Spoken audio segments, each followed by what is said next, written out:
আজকে আমরা যে জিনিসটা শিখবো হাইড শিট, আনহাইড শিট, তারপর হচ্ছে ব্যাকগ্রাউন্ড পিকচার, তারপরে হচ্ছে আমাদের প্যাটার্ন, র হাইট এবং অটো ফিট র, এই বিষয়গুলো শিখবো। এইগুলো অঙ্ক মানে এক্সেলে কাজ করার সময় এই জিনিসগুলো খুব বেশি প্রয়োজন হবে এবং এইগুলো ছাড়া আমি আমাদের কাজগুলো সুন্দরভাবে সাজাতে পারবো না আমরা।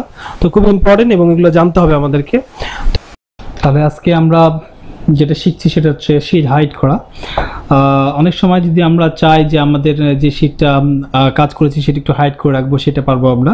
তো সেক্ষেত্রে আমরা চলে যাব, যে শীটটা হাইড করবো সেটা জাস্ট এভাবে ওপেন করে রাখবো, কার্সার রাখা যাবে না, এইভাবে কার্সার যেন না লাফায়। যদি কার্সার লাফায় তাহলে কি হবে, ফর্মে যাওয়ার পর শীটে যাবো, দেখবো যে সবগুলো ডেট হয়ে থাকে। তো এই ক্ষেত্রে আমরা জাস্ট এভাবে ক্লিক করে রাখবো, ক্লিক করার পর জাস্ট শীটে যাবো, দেখবেন যে ওকে হয়ে গেছে। তাহলে এখানে হাইডে ক্লিক করবো, হাইডে ক্লিক করলে আমাদের ওই ট্রিপল ওহো নামের যে শীটটা ছিল সেটা হাইড হয়ে গেছে। এখন এটাকে কি আনহাইড কীভাবে করবো সেটা বিষয়ে দেখি। ফর্মেটে যাব, শীটে যাব, আনহাইডে ক্লিক করব। আনহাইডে ক্লিক করার পরে এখানে যতগুলো হাইড করা শীট থাকবে সবগুলো এখানে শো করবে। এখন যে শীটটা আমরা একটাই শীট হাইড করছি সেটাই দেখাচ্ছে এখানে। আর যে শীটটা আনহাইড করবো সেটা সিলেক্ট করে দিতে হবে, যেটাকে সিলেক্ট করে আছে জাস্ট ওকে করলে আমাদের আনহাইড হয়ে যাবে। ঠিক আছে, এভাবে আমরা শীট হাইড আনহাইড করতে পারি এটা। আর যেটা বিষয় হচ্ছে ব্যাকগ্রাউন্ড পিকচার। এখন ব্যাকগ্রাউন্ড পিকচার কীভাবে দিতে পারি এটা আমরা ফর্মেটে যাব, ফর্মেটে যাওয়ার পর আমরা শীটে যাব, শীটে যাওয়ার পর ব্যাকগ্রাউন্ডে যাব, ব্যাকগ্রাউন্ডে যাওয়ার পর এখান থেকে কোনো একটা ছবি চুজ করে নিতে পারি, যেমন এই চশমার ছবি আছে, বা আমি আমরা যাই এখানে পিকচার দেখি, পিকচারে এখানে কিছু ছবি সম্ভবত থাকার কথা। আচ্ছা, ছবি পাচ্ছি না, আমি আমার ইয়াতে যাই, কম্পিউটারে যাই, এখানে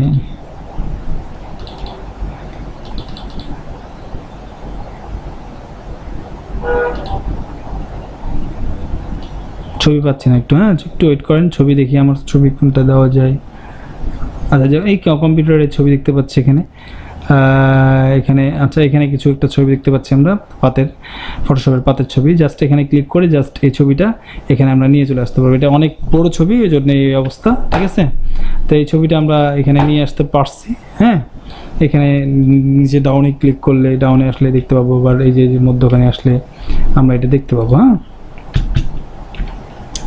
তো এই যে হলো আমাদের ব্যাকগ্রাউন্ড পিকচার। ঠিক আছে, এই ব্যাকগ্রাউন্ড পিকচার এভাবে সেট করে দিতে পারবো আমরা। এই ব্যাকগ্রাউন্ড পিকচার এখন যদি উঠাই দিতে চাই সেক্ষেত্রে ফর্মেটে যে শীটে যে ডিলিট ব্যাকগ্রাউন্ডে ক্লিক করলে উঠে যাবে, স্বাভাবিক হয়ে যাবে।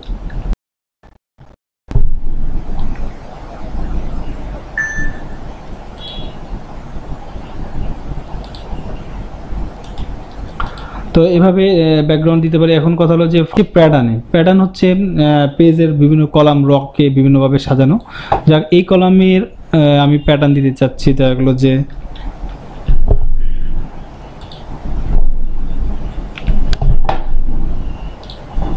আচ্ছা এই জায়গায় প্যাটার্ন দিতে যাচ্ছি আমরা, এই কলামটাতে প্যাটার্ন দিতে যাচ্ছি আমরা। ফর্মে যাব, ফর্মেটে যে শীটে ফরম্যাট প্যাটার্ন, ফরম্যাট যে সেলে যাওয়ার পর এখানে আমরা প্যাটার্ন দেখতে পাচ্ছি। প্যাটার্নে ক্লিক করে যে কালারটা প্যাটার্নে দিতে চাই এই প্যাটার্নে ক্লিক করলে কালারটা আমার পুরো সেলে হয়ে যাবে। আবার এটাতে ক্লিক করে যদি আমি অন্য কোনো কালার দিতে চাই সেটাও দিতে পারি আমরা। দেখা গেলো যে এখানে আমি দিতে চাচ্ছি এই কালারটাও দিতে পারবো। এভাবে কিন্তু বিভিন্ন মার্ক করে দিতে পারবো প্যাটার্ন দিয়ে, বিভিন্ন কলামকে বিভিন্ন রকে মার্ক করবো, যেটা সিলেক্ট করবো সেটা মার্ক করবো। এটাতে যদি সেলটাতে শুধু দিতে চাই শুধু সেলটাতেও দিতে পারবো আমরা, যে কোনো একটা কালার নির্দিষ্ট কালার দিয়ে সেলটাতেও প্যাটার্ন দিতে পারবো। প্যাটার্নটাকে উঠাই দেওয়ার জন্য জাস্ট সিলেক্ট করতে হবে, ফরম্যাট যেতে হবে, ফরম্যাটে যে সেলে যেতে হবে, যে নো কালার ক্লিক করে জাস্ট ওকে করলে স্বাভাবিক হয়ে যাবে। আবার format select, format cell, no colour, okay, format cell, no colour, okay, এভাবে স্বাভাবিক করে দিতে পারি। এই রয়ের হাইট উচ্চতা বৃদ্ধি বা কমানোর জন্য সেটা করতে পারি আমরা এখানে। তো এটা কীভাবে করব, আমরা জাস্ট যে রটার হাইট বৃদ্ধি করবো সেটা সিলেক্ট করব, সিলেক্ট করার পরে ফরম্যাটে যাব, ফরম্যাটে যে পরে আমরা রতে যাব, রতে যে হাইটে যাব, হাইটে যাওয়ার পর এখানে যা হলো যে 13.2 আছে, এখানে যদি আমরা 20 দিয়ে দিতে চাই, দেওয়া ওকে করলাম, রয়ের হাইটটা কিন্তু বৃদ্ধি হয়ে গেল, হাইটটা বেড়ে গেল, স্বাভাবিক থেকে বেশি বৃদ্ধি হয়ে গেল। এখন আবার এটাকে স্বাভাবিকে নিয়ে আসার জন্য ফরম্যাট রয় যে অটো ফিটকে ক্লিক করলে আবার অটোভাবে স্বাভাবিকে চলে আসবে। ঠিক আছে, তাহলে এই হলো 2007 আমরা চাচ্ছি যে জেসিসি এটা হাইড করব। এক্ষেত্রে আমরা হোমে যাব, হোমে যাওয়ার পর এখানে আমরা ফরম্যাটে যাব, ফরম্যাটে যাওয়ার পর এখানে দেখতে পাচ্ছি আমরা হাইড এবং আনহাইড লেখা আছে, এখানে হাইড শিটে ক্লিক করব। আমরা হাইড শিটে ক্লিক করলে আমরা হাইড হয়ে যাবে। আবার এগুলোকে বের করার জন্য আমরা যে শিটটাকে দেখতে পাচ্ছি না এখানে, বের করার জন্য আবার হোমে যাব, হোম থেকে চলে যাব আমরা ফরম্যাটে যাওয়ার পরে হাইড অ্যান্ড আনহাইডে ক্লিক করবো আমরা, আনহাইড শিটে ক্লিক করব। এখানে সিরিয়াল লিস্ট থাকবে, আমাদের একটাই লিস্ট আছে, জাস্ট ওকে করলে আমাদের শিটটা চলে আসবে সামনে। এভাবে শিটকে আমরা হাইড এবং আনহাইড করতে পারি, কোনো শিটকে লুকিয়ে রাখতে পারি। 2007-এ কীভাবে দেবে ব্যাকগ্রাউন্ড পিকচার, সেটা বিষয়টা হচ্ছে এরকম যে আমরা চলে যাব পেজ লেআউটে যাব, পেজ লেআউটে যে ব্যাকগ্রাউন্ডে ক্লিক করব, ব্যাকগ্রাউন্ডে ক্লিক করার পর এখানে আমরা এই ছবিগুলো আছে, এই ছবিগুলো থেকেও দিতে পারি, আমরা এই ছবিটা দিতে পারি বা এই ছবিটা দিতে পারি। যে ছবিটা ভালো ইনসার্টে ক্লিক করলে আমার সেই ছবিটা আমার ব্যাকগ্রাউন্ডে চলে আসবে। এখন এটাকে উঠাই দেওয়ার জন্য কি করব, জাস্ট উঠাই দেওয়ার জন্য আমরা যেটা করব সেটা হচ্ছে যে ফরম্যাট ডিলিট ব্যাকগ্রাউন্ড, ঠিক আছে, পেজ লেআউট ডিলিট ব্যাকগ্রাউন্ডে ক্লিক করব, করলেই আবার ব্যাকগ্রাউন্ড স্বাভাবিক হয়ে যাবে।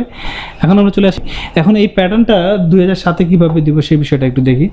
জাস্ট সিলেক্ট করব, সিলেক্ট করার পর আমরা চলে যাব হোমে যাওয়ার পর আমরা এই যে ফরম্যাটে যাওয়ার পর এখানে দেখব যে আমাদের প্যাটার্ন কোথায় আছে।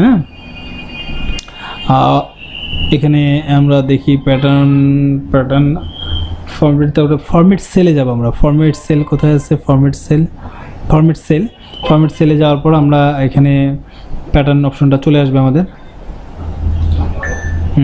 এই যে প্যাটার্ন আসছে, ফিল প্যাটার্নটাকে ফিল দিছে এখানে, জাস্ট আমরা যে কালারটা দিতে চাই সেই কালারটা সিলেক্ট করে ওকে করে দিলে ওটা চলে আসবে।